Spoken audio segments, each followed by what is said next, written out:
Hello, good day sa inyong tanan sa mga taga-Buroon.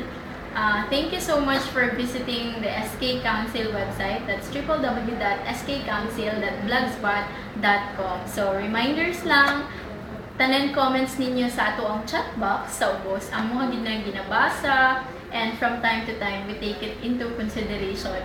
So, sa katong mga naay tuyo sa SK, ayaw mo kalimot og sulat sa SK. Yes, reduce your concerns into writing para matagaan siya og sakto nga pagtagad. So, papirmahi ang maong sulat or ang maong solicitation or request letter sa purok president aron masayod usab sila sa inyong mga plano para sa inyong purok.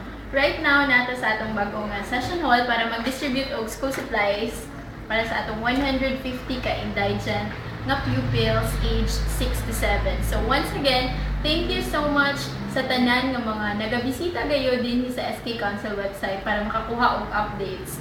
So visit lang like regularly para kamo pod maka-appeal sa among mga activities. Thank you sa tanan mga nagsuporta sa SK. Thank you.